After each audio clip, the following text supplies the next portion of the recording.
కేసీఆర్ను హరీష్ను బొక్కలో తొయ్యండి అని అసెంబ్లీ సాక్షిగా తీర్మానం చేస్తే 6 నెలలైంది, అతి లేదు గతి లేదు, సిబిఐ విచారణ లేదు. మరి దేశ ప్రధానమంత్రి అమిత్ షా గారు కాళేశ్వరాన్ని ఏటీఎంగా మార్చుకొని 1000 కోట్లు కేసీఆర్ కొల్లగొట్టిందని చెప్పినప్పుడు విచారణ చేసి బొక్కలేమని మీకే కదా మేము అధికారం ఇచ్చింది. మీరు ఎందుకు వాళ్ళ మీద కేసు పెట్టలేదు? దీని వెనకాల ఉన్న మర్మమేంది, మాయేంది అని చెప్పి నేను ఇవాళ బీజేపీ వాళ్ళని అడుగుతున్నా. ఫార్ములా ఈ రేస్ పేరు మీద కోట్ల రూపాయలు కొల్లగొట్టి కేటీఆర్ గారు అవినీతి అక్రమాలకు పాల్పడ్డాడని చర్యలు తీసుకోవడానికి అనుమతి ఇవ్వమని, ఐఏఎస్ ఆఫీసర్ల మీద అనుమతి ఇవ్వమని కేంద్రానికి లేఖ రాస్తే 6 నెలల నుంచి ఢిల్లీలోనే ఆ లేఖ మూలుగుతుంది. ఒక పక్కన కాళేశ్వరంలో కేసీఆర్ హరీష్ను, ఫార్ములా ఈ రేసు కార్ల కుంభకోణంలో కార్ పార్టీ కేటీఆర్ను కాపాడుతున్నది బీజేపీ వాళ్ళు కాదా? ఇవాళ బీజేపీ బీఆర్ఎస్ బంధం రేపు మున్సిపల్ ఎన్నికలలో కూడా ఉంటుంది. ప్రత్యక్షంగా పరోక్షంగా కరీంనగర్ మున్సిపల్ కార్పొరేషన్లో బీఆర్ఎస్ బీజేపీ ఒకరికొకరు సహకరించుకొని కాంగ్రెస్ పార్టీని దెబ్బతీయాలని గూడుపుటాన్ని చేస్తున్న మాట వాస్తవం కాదా? ఇలా నిజంగానే చిత్తశుద్ధి ఉంటే ఎన్నికల ఓట్ల లోపల కాళేశ్వరం కుంభకోణం మీద హరీష్ను కేసీఆర్ను సిబిఐలో అరెస్టు చేయాలి. ఫార్ములా ఈ రేసులో కేటీఆర్ను అరెస్టు చేసిన తర్వాతనే బీజేపీలు తెలంగాణ రాష్ట్రంలో ఓట్లు అడగాలి. మీ కుమ్ముక్కు రాజకీయాలు, మీ ఫెవికల్ బంధం రాజకీయాలు తెలంగాణ సమాజం గమనిస్తలేదని మీరు అనుకుంటే మీ అమాయకత్వమే అవుతుంది తప్ప ఇంకొకటి కాదు. అందుకే ఇవాళ సూటిగా అడుగుతున్న బీజేపీ నాయకులను, మీ జాతీయ అధ్యక్షుడు వస్తే అనా పైసదేడు గాడిద గుడ్డు తీసుకొస్తాడు. ఈరోజు అవినీతికి పాల్పడ్డ బీఆర్ఎస్ వాళ్ళని మీరు కాపాడుకుంటూ మీరు ప్రొటెక్షన్ మనీ తీసుకుంటున్నారు వాళ్ళ దగ్గర.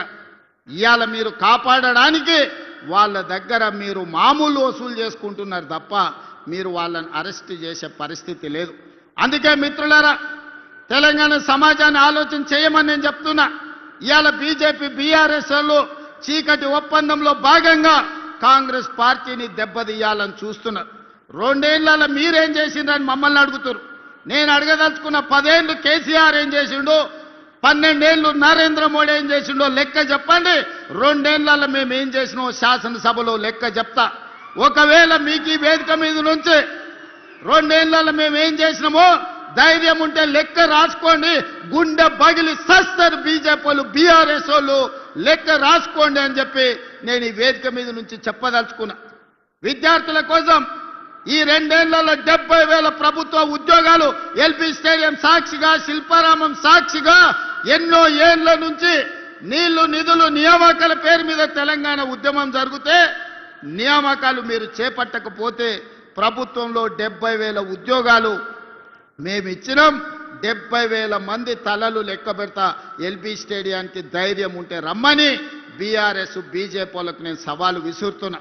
ఇవాళ మీరు బీసీ ఎస్సీ హాస్టళ్లు ప్రకటిస్తే 5 పైసలు ఇవ్వకపోతే ఎక్కడెక్కడనో రూములలో బాత్రూమ్ లేక పిల్లలు కష్టపడుతుంటే 100 యంగ్ ఇండియా ఇంటిగ్రేటెడ్ రెసిడెన్షియల్ స్కూళ్లు మంజూరు చేసి 20,000 కోట్ల రూపాయలతోని ఈరోజు పనులు ప్రారంభించినాం.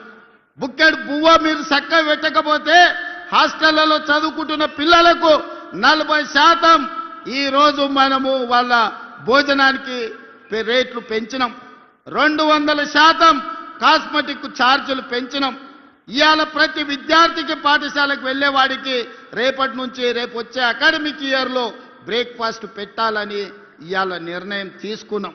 ఇవాళ ఇదే చొప్పదండిలో డిగ్రీ కాలేజ్ లేకపోతే మేడుపల్లి సత్యం అన్న మా యువకులు చదువుకుంటారు. డిగ్రీ కాలేజ్ ఇవ్వాలి అంటే ఇవాళ మీకు డిగ్రీ కాలేజ్ ఇచ్చినాం.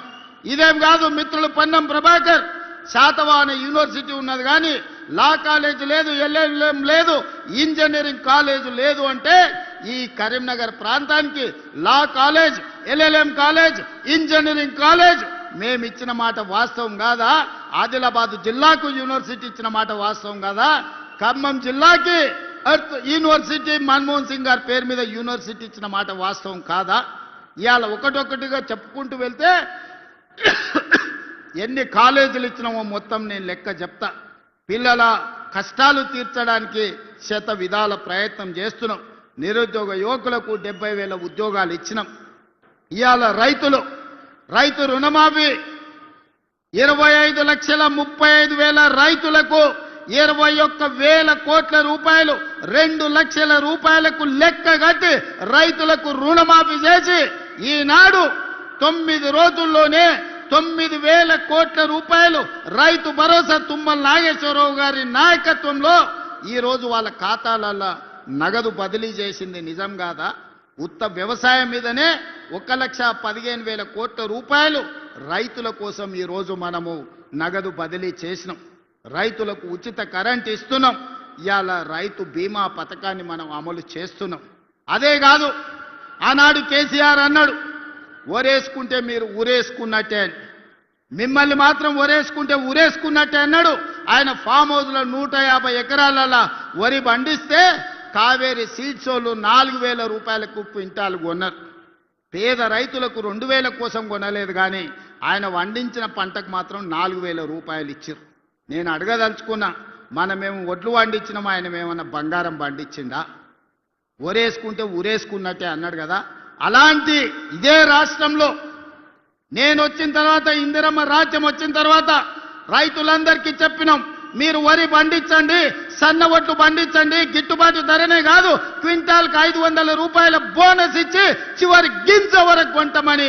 రైతులు పండించిన ప్రతి గింజ దేశంలోనే ఈనాడు 2 ఏళ్ల ప్రతి పంట అత్యధికంగా ఒడ్లు పండించిన రాష్ట్రం తెలంగాణ రాష్ట్రం. ఇవాళ రైతులు పండించిన పంట మనం కొనుగోలు చేస్తున్నాం. ఇవాళ కందులు కొన్నాం, మొక్కలు కొన్నాం, జొన్నలు కొన్నాం. ఇవాళ రైతు పండించిన పంటలు మనం కొంటున్నాం. రైతులకు ఒక భరోసా ఇచ్చినాం. ఒడ్లు మనకిస్తే 48 గంటల్లోనే వాళ్ళ ఖాతాలో నగదు బదిలీ చేస్తున్నాం. ఎన్నడైనా ఇట్లా జరిగిందా? ఆ ఎలా ఒడ్లు తీసుకపోతే మిల్లర్లు దళారులు కుమ్ముక్కై తాలు పేరు మీద తడి పేరు మీద క్వింటాల్కి 10 కిలోలు దండి కొడుతుంటే ప్రభుత్వంలో ఉన్న పెద్దలు వాటాలు మెక్కిండ్రు తప్ప గంగుల కమలాకర్ లాంటి వాళ్ళు మిల్లర్లతోని కుమ్ముక్కై వాటాలు మెక్కిండ్రు తప్ప ఏ రోజు కూడా రైతులను ఆదుకోలే. ఇవాళ ఎవడైనా మిల్లర్ అయినా దళారైనా ఇవాళ తాలు పేరు మీద తుట్టి పేరు మీద ఉన్న ఏమైనా కట్ చేస్తున్నారేమో చూడండి, ఈపులు విమానమూత మోగుతాయని మన ప్రభుత్వంలో చెప్పడం జరిగింది. మిత్రులారా, ఇలా రైతులకు చూడండి, రైతు భరోసా కావచ్చు, రైతు రుణమాఫీ కావచ్చు, రైతు గిట్టుబాటు ధర కావచ్చు, రైతు బీమా కావచ్చు, రైతులను ప్రతి నిమిషం ఆదుకొని రైతాంగ కుటుంబాలను ఈ రోజు రైతును రాజును చేయడమే కాకుండా వ్యవసాయం దండగా కాదు వ్యవసాయం పండుగ చేసి చూపిస్తామని ఈనాడు రైతాంగాన్ని మనం ఆదుకున్నాం. ఇక మా ఆడబిడ్డలు మా అక్కలు ఈడనే ఉండ్రు. నేను హెలికాప్టర్ల పైనుంచి వచ్చేటప్పుడు తుమ్మల గారికి చూపించిన పాలపిట్టలు లెక్క చీరలు చూడు ఎంత మంచిగా ఉన్నాయో. దసరా పండుగ నాడు పాలపిట్టలు చూసినట్టుంది మా అక్కలు ఆ చీరలు కట్టుకొని వస్తుంటే. ఇవాళ మా అక్కలు కెమెరామెన్ అక్కడ చూపి మా అక్కలందరూ పాలపిట్ట చీరలతో ఎంత మంచిగా ఉన్నారు. ఇంటాయన కూడా సంతోషపడతాడు మా అక్కలందరూ ఇంత మంచిగా కనిపిస్తున్నారు అంటే. ఇవాళ మా అక్కలందరూ పాలపిట్ట చీరలు కట్టుకొని ధైర్యంగా మా తమ్ముడు వచ్చిండు పండుగ పూట చీర పెడితే మాకు సారే అని చెప్పి ఇవాళ తమ్ముడిని ఆశీర్వదించడానికి ఇంత దూరం వచ్చారు మా అక్కలు. ఆ ఎల్ల బతుకమ్మ చీరలు ఇచ్చింది. ఎన్నడన్నా మా అక్కలు కట్టుకున్నారా? ఆ అక్కల్ని ఆలోచన చేయమని నేను అడుగుతున్నా. బతుకమ్మ చీరలు ఆ ఎల్ల ఇస్తే సూరత్ నుంచి కిలోల కొద్ది కొనుక్కొచ్చి కోట్ల రూపాయలు మీరు కమిషన్